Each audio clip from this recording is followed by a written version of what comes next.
Hello दोस्तों, स्वागत है आपका मेरे यूट्यूब चैनल पूजा पाठ में। आप सभी को संकष्टी चतुर्थी व्रत की हार्दिक शुभकामनाएं। भगवान श्री गणेश और चौथ माता का आशीर्वाद आप सभी भक्तों पर सदा सर्वदा बना रहे।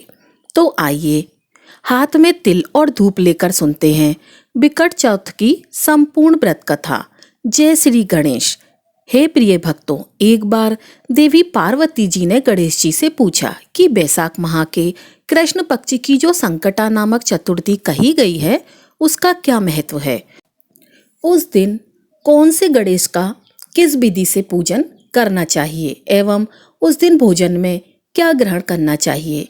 फिर गणेश जी ने उत्तर दिया कि हे माता, बैसाख कृष्ण चतुर्थी के दिन वक्रतुंड नामक गणेश जी की पूजा व्रत करना चाहिए। इस दिन भक्त उनसे अपने जीवन की समस्त समस्याओं का निवारण और सुख समृद्धि की कामना करते हैं।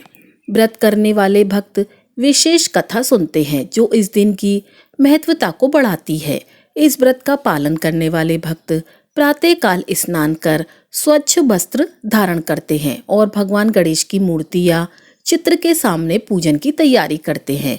गणेश जी की विधिवत पूजा के बाद व्रत कथा का श्रवण किया जाता है। इस कथा में गणेश जी की लीलाओं और उनकी महिमा का वर्णन किया गया है, जिससे भक्तों को प्रेरणा और शक्ति मिलती है। हे माता, इस व्रत को करने से मनुष्य के जीवन में सुख, शांति और समृद्धि का आगमन होता है और सभी प्रकार के विघ्न और संकट दूर होते हैं तथा भोजन में कमल गट्टे का हलवा लेना चाहिए। हे जननी, द्वापर युग में राजा युधिष्ठिर ने इस प्रश्न को पूछा था और उसके उत्तर में भगवान श्री कृष्ण ने जो कुछ भी कहा था मैं उसी इतिहास का वर्णन आपसे करता हूँ। आप एकाग्रचित होकर सुने। भगवान श्री कृष्ण युधिष्ठिर महाराज से बोले कि हे राजन, इस कल्याणदात्री चतुर्थी का जिसने व्रत किया और उसे जो फल प्राप्त हुआ मैं उसे ही तुमसे कह रहा हूँ। प्राचीन काल में एक रति देव नामक प्रतापी राजा हुए। जिस प्रकार आग तृण समूह को जला डालती है उसी प्रकार वे अपने शत्रुओं के विनाशक थे। उनकी मित्रता यम, कुबेर, इंद्र आदि देवों से थी। उन्हीं के राज्य में धर्मकेतु नामक एक श्रेष्ठ ब्राह्मण रहते थे। उनकी दो पत्नियां थीं। एक का नाम सुशीला था और दूसरी पत्नी का नाम चंचला था। सुशीला नित्य ही नियम पूर्वक कोई न कोई व्रत किया करती थी और उसके फलस्वरूप उसने अपने शरीर को बड़ा ही दुर्बल बना दिया था। और इसके विपरीत चंचला कभी भी कोई व्रत उपवास आदि नहीं किया करती थी, बल्कि वह तो भरपेट भोजन करती थी। और इधर सुशीला को सुंदर लक्षणों वाली एक कन्या प्राप्त हुई और उधर चंचला को पुत्र रत्न की प्राप्ति हुई। यह देखकर तो चंचला बारंबार सुशीला को ताना देने लगी। चंचला बोली कि अरे सुशीला, तूने इतना व्रत उपवास करके शरीर को इतना कठोर जर्जर बना डाला, फिर भी एक कृष्णकाय कन्या को जन्म दिया। मुझे देख, मैं कभी भी व्रत आदि के चक्कर में न पड़कर हष्ट पुष्ट बनी रही हूँ और मैंने वैसे ही हष्ट पुष्ट बालक को भी जन्म दिया है। अपनी सौत के ऐसे दिल को दुखा देने वाले शब्द सुनकर सुशीला बड़ी दुखी हुई। वह पतिव्रता विधिवत गणेश जी की उपासना करने लगी। जब सुशीला ने भक्ति भाव से संकट नाशक गणेश चतुर्थी का व्रत किया तो रात्रि में वरदायक गणेश जी ने उसे दर्शन दिए। श्री गणेश जी महाराज बोले, हे सुशीले, तेरी आराधना से हम अत्यधिक संतुष्ट हैं। मैं तुम्हें वरदान दे रहा हूँ कि तेरी कन्या के मुख से निरंतर मोती और मूंगा प्रवाहित होते रहेंगे। हे कल्याणी, इससे तुझे सदा प्रसन्नता रहेगी। हे सुशीले, तुझे वेद शास्त्र वेगता एक पुत्र भी उत्पन्न होगा। इस प्रकार का वरदान देकर गणेश जी वहां से अंतर्ध्यान हो गए। वरदान प्राप्ति के फलस्वरूप उस कन्या के मुंह से सदैव मोती और मूंगा झड़ने लगे और कुछ दिनों के बाद सुशीला को एक पुत्र उत्पन्न हुआ और कुछ समय के बाद धर्मकेतु का स्वर्गवास हो गया। उनकी मृत्यु के उपरांत चंचला घर का सारा धन लेकर दूसरे घर में जाकर रहने लगी, परंतु सुशीला पति के घर में ही रहकर अपने बेटे और बेटी का पालन पोषण करने लगी। अपनी कन्या के मुख से मोती और मूंगा गिरने के फलस्वरूप सुशीला के पास बहुत कम समय में ही बहुत सा धन इकट्ठा हो गया। इस कारण चंचला उससे जलने लगी, बड़ी ईर्ष्या करने लगी। हे प्रिय भक्तों, एक दिन उसकी बेटी की हत्या करने के उद्देश्य से चंचला ने सुशीला की कन्या को कुएं में धकेल दिया। उस कुएं में गणेश जी ने उसकी रक्षा की और वह बालिका सकुशल अपनी माता के पास वापस लौट आई। उस बालिका को जीवित देखकर चंचला का मन उद्विग्न हो उठा। वह सोचने लगी कि जिसकी रक्षा ईश्वर करता है उसे भला कौन मार सकता है। और इधर सुशीला अपनी पुत्री को फिर से प्राप्त करके बड़ी खुश हुई। पुत्री को छाती से लगाकर उसने कहा, श्री गणेश जी ने तुझे पुनः जीवन दान दिया है। अनाथों के नाथ गणेश जी ही हैं। चंचला आकर उसके पैरों में नतमस्तक हुई। उसे देखकर सुशीला के आश्चर्य का ठिकाना नहीं रहा। चंचला हाथ जोड़कर उससे बोली कि हे बहन सुशीले, मैं बहुत ही पापिनी और दुष्टा हूँ। आप मेरे अपराधों को क्षमा कीजिए। आप तो बड़ी ही दयावती हैं। आपने दोनों कुलों का उद्धार कर दिया है। जिसका रक्षक देवता होता है उसका भला मानव क्या बिगाड़ सकता है। जो लोग संतों एवं सत्पुरुषों का दोष देखते हैं वे अपनी करनी से स्वयं नाश को प्राप्त होते हैं। इसके बाद चंचला ने भी उस कष्ट निवारण पुण्यदायक संकट नाशक गणेश जी के व्रत को किया। श्री गणेश जी के अनुग्रह से परस्पर उन दोनों में प्रेम भाव स्थापित हो गया। हे प्रिय भक्तों, भगवान श्री कृष्ण धर्मराज से आगे कहने लगे कि जिस पर गणेश जी की कृपा होती है उसके शत्रु भी मित्र बन जाते हैं। सुशीला के द्वारा संकट नाशक गणेश चतुर्थी व्रत किए जाने के कारण ही उसकी सौत चंचला का हृदय परिवर्तित हो गया। भगवान श्री कृष्ण जी आगे बोले कि हे युधिष्ठिर, आप भी विधि पूर्वक गणेश जी का व्रत कीजिए। इसके करने से आपके शत्रुओं का नाश होगा तथा अष्ट सिद्धियां और नवनिधियां आपके सामने कर्मबद्ध होकर खड़ी रहेंगी। हे धर्मपरायण, हे युधिष्ठिर, आप अपने भाइयों, धर्मपत्नी और माता के सहित इस व्रत को कीजिए। इससे थोड़े समय में ही आप अपने राज्य को प्राप्त कर लेंगे। हे प्रिय भक्तों, तब भगवान श्री गणेश जी के श्री मुख से संकष्टी चतुर्थी व्रत का महात्म्य सुनकर धर्मराज युधिष्ठिर ने भी परिवार सहित इस व्रत को धारण किया।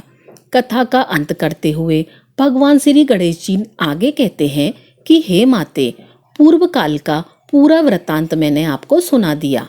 इस लोक में इससे श्रेष्ठ विघ्न विनाशक कोई दूसरा व्रत नहीं है। हे प्रिय भक्तों, बैसाख संकष्टी गणेश चतुर्थी व्रत न केवल धार्मिक दृष्टिकोण से महत्वपूर्ण है बल्कि यह मानसिक और आध्यात्मिक शांति प्रदान करने वाला भी साधन है। भगवान गणेश जी की कृपा से जीवन के सभी संकट दूर होते हैं और नई ऊर्जा और सकारात्मकता का संचार होता है।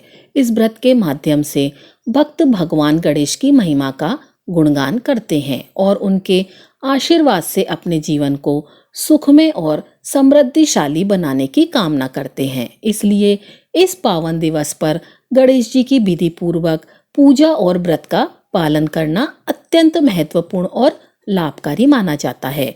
जो भी भक्त सच्चे मन से इस व्रत का पालन करते हैं उन्हें निश्चित ही भगवान गणेश की कृपा प्राप्त होती है और उनके जीवन में सभी विघ्नों का नाश होता है। हे गणेश जी महाराज, जिस प्रकार आपने सुशीला की मदद की उसी तरह से श्रद्धा पूर्वक कथा सुनने वाले सभी भक्तों की मदद करना, सभी के दुख दर्द और कष्टों को दूर करना, सब पर अपना आशीर्वाद बनाए रखना, कथा अधूरी हो तो पूरी करना, पूरी हो तो मान रखना।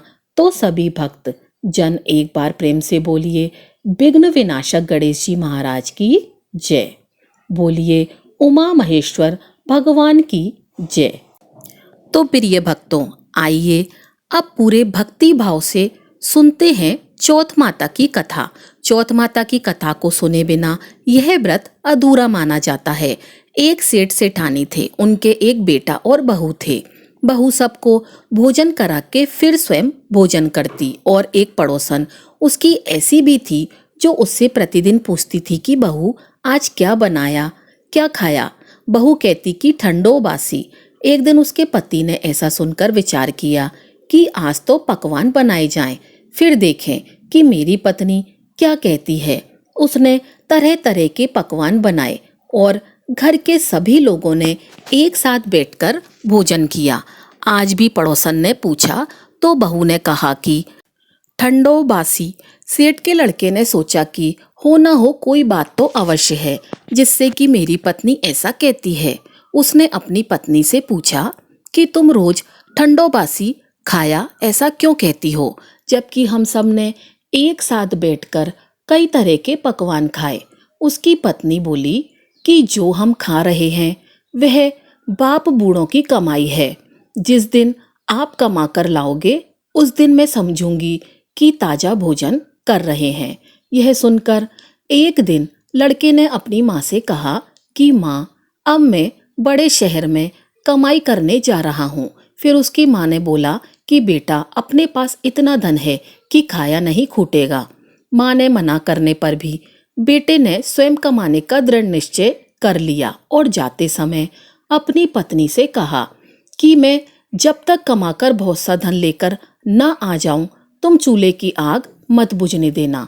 एक दिन चूल्हे की आग बुझ गई तो वह मन ही मन घबराने लगी कि कहीं मेरे पति पर संकट तो नहीं आ पड़ा। उसने सोचा कि मैं जल्दी से पड़ोस में से आग लाकर चूल्हे में रख दूं।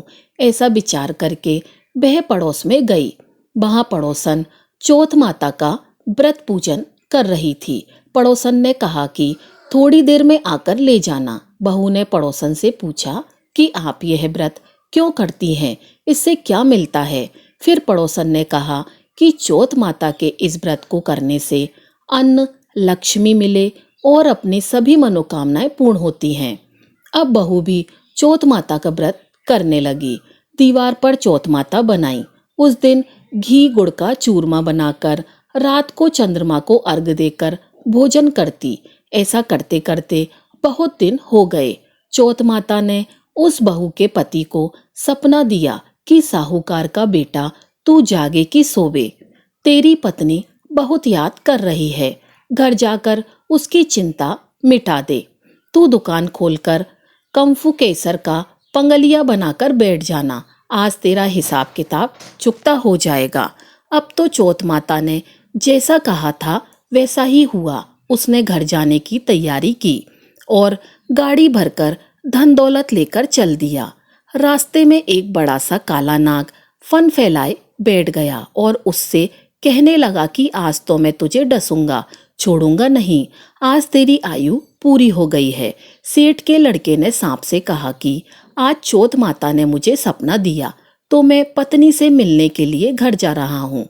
वहाँ मेरी पत्नी बहुत चिंता कर रही है, मैं उससे मिलकर जरूर आऊंगा, तब तुम मुझे डस लेना। नाग ने कहा तुम शपथ पूर्वक कहकर जाओ तो मैं तुम्हें जाने दूंगा, परंतु लौटकर नहीं आए तो मैं तुम्हारे घर आकर तुम्हें डस लूंगा। इस प्रकार सांप को वचन देकर वह अपने घर पहुंचा। वहां सभी से हंसी खुशी से मिला और भोजन करने के बाद उदास होकर बैठ गया। उसकी पत्नी ने उदास होने का कारण पूछा तो पति ने काले नाग वाली बात बताते हुए कहा कि यदि मैं उसके पास नहीं जाऊंगा तो वह घर आकर ही मुझे डस लेगा। पत्नी बहुत चतुर थी, बड़ी चालाक थी। उसने कहा कि आप घबराओ नहीं, लेट जाओ, मैं एक उपाय करती हूँ। पत्नी ने कमरे की 7 पीढ़ी धोई।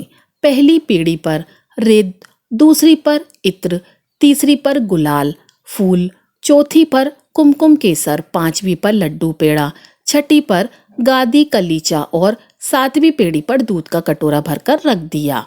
इस प्रकार वह 7वीं पेड़ी सजाकर बैठ गई। आधी रात होते ही नाग आकर पेड़ी चढ़ने लगा। पहली पेड़ी पर रेत में लौट गया और कहने लगा कि सेठ की बहू ने आराम तो बहुत दिया पर वचनों से बंधकर आया हूँ, इसलिए डसूंगा तो जरूर। इसी प्रकार 7 पेड़ियों पर नाग आराम करता हुआ और कहता हुआ कि डसूंगा तो जरूर। कमरे में जाने ही वाला था कि चौथ माता ने सोचा कि मैं इसे नहीं बचाऊंगी तो संसार में धर्म कर्म और व्रत पूजा कौन मानेगा। अब तो गणेश जी महाराज, चंद्रमा जी और चौथ माता ने उसे बचाने का विचार किया। चंद्रमा जी ने उजाला किया, चौथ माता ढाल बनी और गणेश जी ने तलवार लेकर नाग को मार दिया और ढाल से ढक दिया। अब बहू भी थकी हारी सी सो गई। दिन उगा तो लोग बेटे से मिलने आए, परंतु बेटा बहू तो उठे ही नहीं थे। बहुत देर हो गई तो माँ ने उन्हें उठाने के लिए गई। माँ ने सातों बेड़ियों पर जो कुछ भी देखा तो बहुत घबराई और बेटा बहू को आवाज लगाई। जब बेटा बहू उठे तो उन्होंने देखा कि एक ढाल तलवार वहां पड़ी है। अब ढाल उठाई तो वहीं काला नाग मरा हुआ पड़ा है। बेटा बहू ने सोचा कि आज तो धर्म कर्म ही आड़े आए हैं। जो भगवान गणेश जी और चौथ माता ने अपनी रक्षा की है, हे चौथ माता, आपने जैसी सेठ के बेटे बहू की रक्षा की वैसी सबकी करना। कथा सुनने वाले, सुनाने वाले, हुकारा भरने वाले सभी भक्तजनों की रक्षा करना। तो सभी प्रेम से बोलिए, चौथ माता की जय। बोलिए, गणपति महाराज की जय। हे प्रिय भक्तों, तो आइए अब हम सुनते हैं विघ्नहर्ता श्री गणेश जी की बड़ी ही पावन, पवित्र और चमत्कारी कथा। एक समय की बात है, एक भाई बहन रहते थे। बहन का नियम था कि वह अपने भाई का चेहरा देखकर ही खाना खाती थी। हर रोज वह सुबह उठती और जल्दी जल्दी सारा काम करके अपने भाई का मुंह देखने के लिए उसके घर जाती थी। एक दिन रास्ते में एक पीपल के नीचे गणेश जी की मूर्ति रखी थी। उसने भगवान के सामने हाथ जोड़कर कहा, हे गणपति महाराज, मेरे जैसा अमर सुहाग और मेरे जैसा अमर पीहर सबको देना। यह कहकर वह आगे बढ़ जाती थी। जंगल की झाड़ियों के कांटे उसके पैरों में चुभा करते थे। एक दिन भाई के घर जब वह पहुंची और भाई का मुंह देखकर बैठ गई, तब भाभी ने उससे पूछा कि हे ननंद जी, पैरों में क्या हो गया है। यह सुनकर उसने अपनी भाभी को जवाब दिया कि क्या बताऊं, रास्ते में जंगल की झाड़ियों के गिरे हुए कांटे पांव में चुभ गए हैं। जब वह वापस अपने घर आई तब भाभी ने अपने पति से कहा कि रास्ते को साफ करवा दो, आपकी बहन के पाँव में बहुत सारे कांटे चुभ जाया करते हैं। भाई ने तब कुल्हाड़ी लेकर सारी झाड़ियों को काटकर रास्ता साफ कर दिया, जिससे गणेश जी का स्थान भी वहां से हट गया। हे प्रिय भक्तों, अब देखिए, यह देखकर भगवान गुस्सा हो गए और उसके भाई के प्राण हर लिए। लोग अंतिम संस्कार के लिए जब भाई को ले जा रहे थे तब उसकी भाभी रोते हुए लोगों से कहती है कि थोड़ी देर रुक जाओ, उसकी बहन आने वाली है।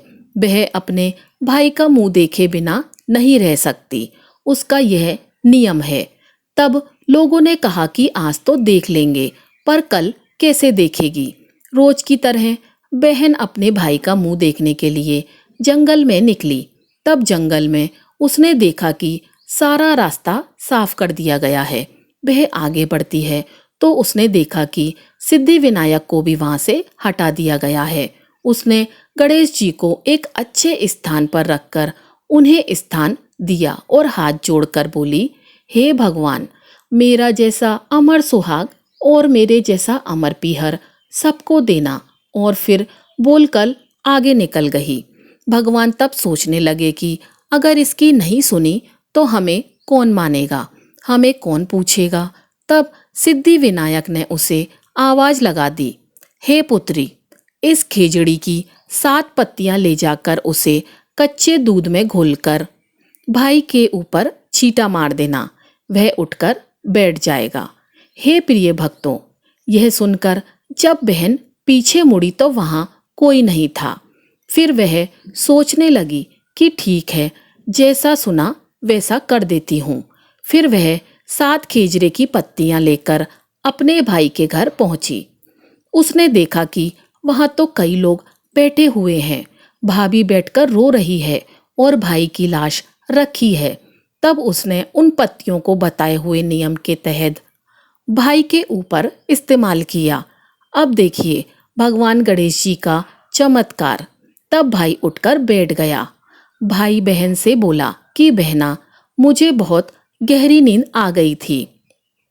तब बहन बोली, अरे मेरे प्यारे भैया, यह नींद किसी दुश्मन को भी ना आए। उसने सारी बात अपने भाई को बता दी। हे गणेश जी महाराज, हे शिव शंकर, जैसे आपने उस बहन के भाई को जीवित किया, उसके प्राणों की रक्षा की, उस पर दया बरसाई, वैसे ही अपने सभी भक्तों पर दया बरसाना। जय माँ पार्वती। ओम नमः शिवाय। तो भक्तों, ये थी हमारी आज की कथा। अगर आपको कथा अच्छी लगी हो तो वीडियो को लाइक कीजिएगा और चैनल को सब्सक्राइब कीजिएगा। आपका दिन शुभ हो।